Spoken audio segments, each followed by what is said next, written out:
कांग्रेस का साथ देने का नतीजा ये हुआ कि कांग्रेस की सरकार तो बच गई, लेकिन उनके निकट सहयोगी अमर सिंह को जेल जाना पड़ा। तो उस सहयोग की कीमत समाजवादी पार्टी और मुलायम सिंह यादव ने अमर सिंह के जेल जाने से चुकाई और कांग्रेस पार्टी ने सरकार बचाने से। तो इससे याद आया झारखंड मुक्ति मोर्चा के मामला जो 1993 में हुआ था। 1993 में भी कांग्रेस की सरकार थी, पीवी नरसिम्हा राव प्रधानमंत्री थे देश के।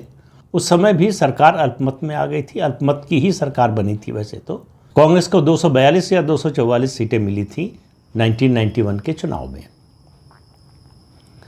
उस समय अजीत सिंह की पार्टी के सांसदों को और झारखंड मुक्ति मोर्चा के पार्टी के सदस्यों को खरीदा गया। ये मामला गया सुप्रीम कोर्ट में और सुप्रीम कोर्ट में ये साबित हुआ कि सांसदों की खरीद फरोख्त हुई। उसमें एक टिप्पणी थी सुप्रीम कोर्ट की बेंच के किसी जज की कि भाई भले ही पैसा सांसदों ने लिया, लेकिन सरकार तो कांग्रेस की बची। तो उसी तरह से 2008 में हुआ, लेकिन इसके पैरेलल, इसके समानांतर एक और घटना चल रही थी। लेफ्ट पार्टीज, खासतौर से प्रकाश करात जो महासचिव थे उस समय सीपीएम के, मुलायम सिंह यादव से बहुत नाराज थे। बड़ा दशकों का साथ था मुलायम सिंह यादव का और सीपीएम का, लेफ्ट पार्टीज का। वो संबंध टूट गया क्योंकि सीपीएम सरकार को गिराना चाहती थी न्यूक्लियर डील के मुद्दे पर कि न्यूक्लियर डील ना होने पाए।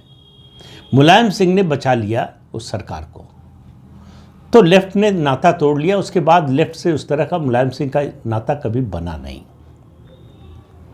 लेकिन लेफ्ट ने तय किया कि मुलायम सिंह को सबक सिखाना है और कांग्रेस को तो सबक सिखाना ही था। एक अलायंस बना, यूनाइटेड नेशनल प्रोग्रेसिव अलायंस, जिसमें गैर भाजपा और गैर कांग्रेसी दल शामिल हुए और उसमें मुलायम सिंह यादव की समाजवादी पार्टी भी शामिल नहीं थी। मायावती को उन्होंने अपना नेता घोषित किया और मायावती के नेतृत्व में लोकसभा चुनाव 2009 का लड़ने का और मायावती को प्रधानमंत्री पद के उम्मीदवार के रूप में पेश करने का फैसला किया। इसकी घोषणा भी हो गई और इसका कैंपेन भी चलने लगा। एक पत्रिका को दिए इंटरव्यू में मायावती ने कहा कि अब मुझे इस देश का प्रधानमंत्री बनने से कोई ताकत रोक नहीं सकती। जो मैं बात बार बार कहता हूं कि नेता का अहंकार कभी जनता को पसंद नहीं आता। 2007 में स्पष्ट बहुमत मिला था उनको उत्तर प्रदेश में पहली बार।